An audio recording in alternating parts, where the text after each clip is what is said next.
Marie, s'il te plaît, pardonne-moi. J'ai fait une terrible erreur en te quittant. Oui, c'est Neil. J'ai fait une terrible erreur en te quittant. J'ai découvert que je suis stérile. Je ne peux pas avoir d'enfant et c'est de ma faute. Je n'aurais pas dû te quitter. Tu me manques tellement et je veux que tu reviennes.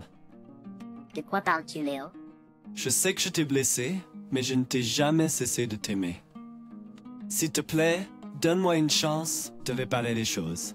Léo, je sais pas quoi dire. J'aurais besoin de temps. Je ne sais que mon quoi dire. Je suis heureuse maintenant, Léo. Je suis dans une nouvelle relation. Quoi? Tu as déjà tourné la page? Comment as-tu pu me faire ça? Que veux-tu dire? Tu m'as quitté. C'est toi qui es parti. Écoute, Marie, je t'aime toujours. Quitte ton homme et reviens vers moi, et je te promets que tu seras plus heureuse que jamais. Mon nom est Marie, et j'ai trouvé l'amour de ma vie à l'âge de 37 ans. Ce n'était pas mon premier amour. Mon premier mari, Léo, était quelqu'un avec qui j'ai été mariée pendant 6 longues années. Quand je me suis mariée avec lui, j'étais comblée de bonheur. Je pense que c'est à toi de trouver mon quai. Ils vécurent heureux et eurent beaucoup d'enfants avec Léo. Nous avons eu un magnifique mariage et au début, tout est parfait. Nous étions tous les deux si amoureux et heureux. Nous avons voyagé ensemble, découvert de nouveaux endroits et créé de merveilleux souvenirs. Mais avec le temps, les choses ont commencé à changer. Est-ce que quelqu'un est d'ici? Nous avons découvert que je pousse down. La nouvelle a été un coup dévastateur pour moi et mon ex-mari Léo. Nous avions toujours rêvé de fonder une famille ensemble et la réalisation que cela pourrait ne jamais arriver était déchirante. Au début, Léo a essayé d'être ouvert à d'autres options comme l'adoption ou la gestation pour autrui, mais avec le temps, il a commencé à changer. Il est devenu distant et renfermé, passant de plus en plus de temps avec ses amis et moins de temps avec moi. Chaque fois que quelque chose n'allait pas dans sa vie, il me blâmait. Il me rabaissait constamment et me faisait sentir que je ne méritais pas d'être heureuse juste parce que je ne pouvais pas avoir d'enfant. Un jour, Léo m'a fait asseoir et m'a dit qu'il voulait divorcer. J'étais choquée et complètement dévastée. Je n'arrivais pas à croire que l'homme que j'avais aimé et à qui j'avais consacré ma vie me quittait à cause de quelque chose qui était hors de mon contrôle. Au fil des semaines, nos amis ont commencé à prendre parti et j'avais l'impression que tout le monde était du côté de Léo. Il était extrêmement sociable et aimable et je me sentais de plus en plus comme une étrangère dans ma propre vie. Le divorce a été douloureux et m'a laissée perdue et seule. J'ai eu du mal à trouver ma place dans le monde et je me demandais si je trouverais un jour à nouveau l'amour. Mais malgré la douleur, je savais au fond de moi que je méritais d'être heureuse. J'ai pris du temps pour me concentrer sur moi-même et mon bonheur. J'ai commencé un nouveau travail, j'ai rejoint un cours de yoga et j'ai renoué avec mes amis d'enfance. Et puis, au fil du temps, j'ai commencé à retrouver confiance en moi et cet éclat de bonheur. C'était comme si l'univers voulait récompenser mes progrès avec quelque chose de significatif et de durable. Un jour, j'ai rencontré quelqu'un de nouveau. Son nom était David et il était gentil, doux et compréhensif. Nous avons commencé à sortir ensemble et j'ai eu l'impression de pouvoir enfin laisser partir la douleur de mon divorce et avancer. Bien sûr, j'étais hésitante et effrayée au début. Après tout, mon précédent mariage s'était terminé par un chagrin d'amour et un divorce. Mais David est différent. Dès notre première rencontre, j'ai senti que nous avions une connexion profonde. Il m'écoutait, comprenait mes peurs et mes insécurités et ne me jugeait jamais. Il était patient et gentil et je me sentais en sécurité avec lui. Au fur et à mesure que nous formions une connexion profonde, j'ai commencé à réaliser que David était l'amour de ma vie. Il me faisait rire, me mettait au défi et me soutenait de façon que je n'aurais jamais cru possible. Avant même que je m'en rende compte, nous parlions de nous marier. J'étais extatique mais aussi un peu effrayée. Et si l'histoire se répétait? Et si je ne pouvais pas donner à David la famille qu'il voulait? Mais David m'a rassurée en me disant qu'il m'aimait pour qui j'étais. Alors, nous avons convenu d'y aller doucement. Nous avons emménagé ensemble et avons commencé à planifier notre mariage quand nous serions prêts. Quand nous serions prêts avant d'adopter un enfant. Tout était parfait jusqu'à un jour. J'étais assis seul dans le salon quand le téléphone a sonné. J'ai été surprise en voyant le numéro s'afficher. J'avais essayé de l'effacer de ma mémoire, mais des bribes étaient encore là. Je savais que c'était le numéro de Léo. Je ne lui avais pas parlé depuis quelques années. Allô? Marie, s'il te plaît, pardonne-moi. J'ai fait une terrible erreur en te quittant. J'étais tellement surprise que je n'arrivais même pas à comprendre ce qu'il disait au début. Tout ce que j'ai pu murmurer de mon ventre était son nom. Oui, c'est Néo. J'ai fait une terrible erreur en te quittant. J'ai découvert que je suis stérile. Je peux pas avoir d'enfant, et c'est de ma faute. Je n'aurais pas dû te quitter. Tu me manques tellement et je veux que tu reviennes. De quoi parles-tu, Léo? Je sais que je t'ai blessé, mais je ne t'ai jamais cessé de t'aimer. S'il te plaît, donne-moi une chance de réparer les choses. Léo, je ne sais pas quoi dire. J'aurais besoin de temps. Je suis heureuse maintenant, Léo. Je suis dans une nouvelle relation. Quoi? Tu as déjà tourné la page? Comment as-tu pu me faire ça? Que veux-tu dire? Tu m'as quitté. C'est toi qui es parti. Écoute, Marie, je t'aime toujours. Quitte ton homme et reviens vers moi, et je te promets que tu seras plus heureuse que jamais. S'il te plaît, Léo. Je dis ce que j'avais à dire. S'il te plaît, passe à autre chose. Je dois raccrocher maintenant. Désolé. Pendant cette conversation, j'étais tellement en conflit, il y avait tellement de sentiments que j'avais l'impression d'être sur un manège émotionnel. Une partie de moi se souciait tout de Léo et voulait croire que nous pourrions arranger les choses. Mais en repensant à toutes les fois où il m'avait rabaissé et fait sentir que je n'étais pas assez en tant que femme, j'ai réalisé que je ne pouvais pas revenir vers lui. David était là pour moi, à travers tout cela, me soutenant et m'encourageant à prendre la décision qui était la meilleure pour moi. Je savais que je voulais rester avec David et être forte, et être honnête avec Léo à propos de ma décision.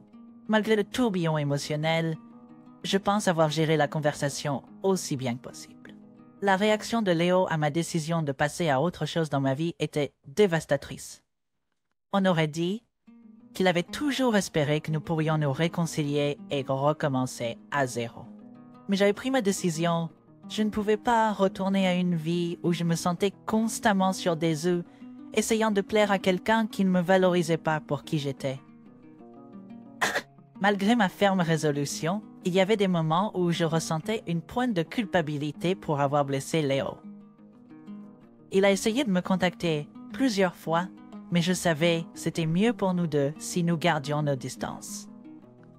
C'était douloureux de le voir lutter avec la rupture, mais je savais que je devais mettre mes propres besoins en premier.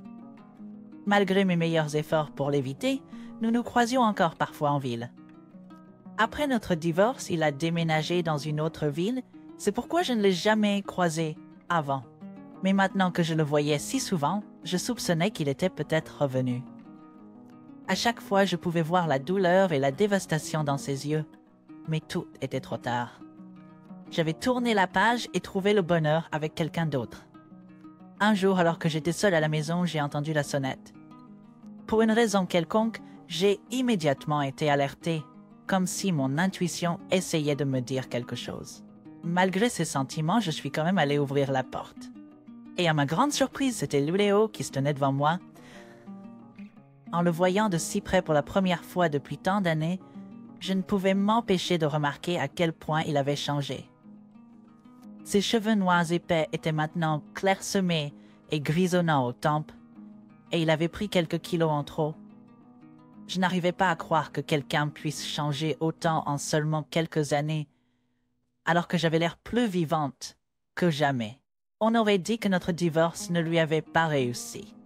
Il a commencé à parler, sa voix avait pris de la profondeur avec l'âge, comme s'il avait fumé. J'ai ressenti une pointe de sympathie pour lui, mais je ne pouvais m'empêcher de rester sur mes gardes. Marie, salut. Comment vas-tu? Bien. Comment as-tu eu mon adresse? Nous avons beaucoup d'amis en commun, tu te souviens? Je ne parle plus à aucun d'entre eux. C'est dommage, ils se soucient toujours de toi. J'en doute sincèrement. Écoute, Marie, pourquoi es-tu ici? Tu sais que je vis avec quelqu'un. Je suis désolée. et je ne peux pas faire ça. Allez, Marie, tu ne veux pas laisser le passé derrière toi. S'il te plaît, passe à autre chose, Léo. Je suis vraiment heureuse en ce moment. Ozma, J'étais sur le point de refermer la porte devant, mais il a tendu la main et l'a bloquée. J'ai été prise au dépourvu et mon cœur s'est mis à battre comme un fou. Quand j'ai regardé à nouveau le visage de Léo, j'ai reconnu l'homme que je connaissais. Le regard égoïste et en colère que je n'oublierai jamais. J'ai eu l'impression d'être en danger. J'ai quelque chose à te montrer. Laisse-moi entrer. non, Léo. Tu n'entreras pas dans ma maison. J'appelle la police. Très bien alors. Si tu veux jouer à la dure, je vais juste te montrer ici. Léo a plongé sa main dans sa poche et en a sorti une pile de photos. Mon cœur a collé quand je les ai parcourues une par une. Il y avait plusieurs photos de nous au lit ensemble quand nous étions mariés. Alors que j'étais encore sous le choc, Léo continuait de pouiller. Je pourrais les envoyer à d'autres personnes, tu sais, y compris à ton nouveau chéri. Mais il y a un moyen pour toi de te racheter. Tu pourrais simplement me donner la moitié de la valeur de la maison. J'ai besoin d'aide en ce moment, mais je te laisserai tranquille dès que tu me donneras ce que je veux. Je regardais toujours les photos dans mes mains, tremblant incontrôlablement. Je ne pouvais pas croire qu'il les avait gardées toutes ces années et qu'il les utilisait maintenant comme un outil pour me manipuler. Sa menace de les envoyer à tout le monde que je connaissais, y compris David, me rendait malade.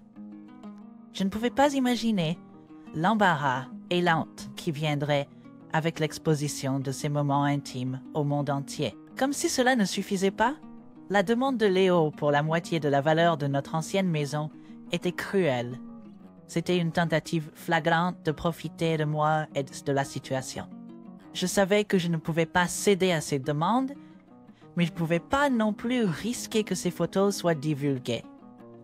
Je me sentais piégée, comme s'il n'y avait pas de solution, mais je savais que je devais me défendre avant tout.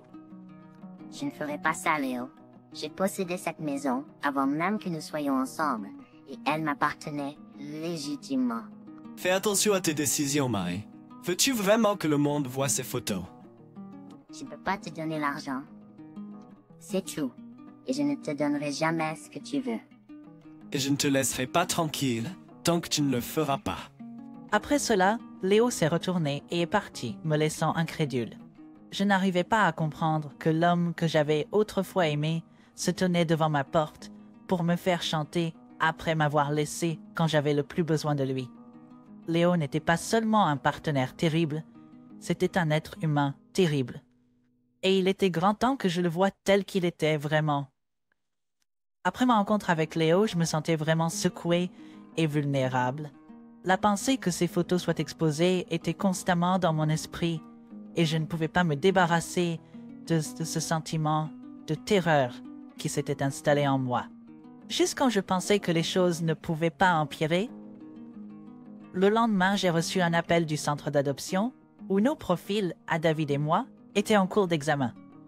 Ils m'ont informé qu'une personne avait déposé une plainte contre moi, m'accusant d'avoir des traits abusifs.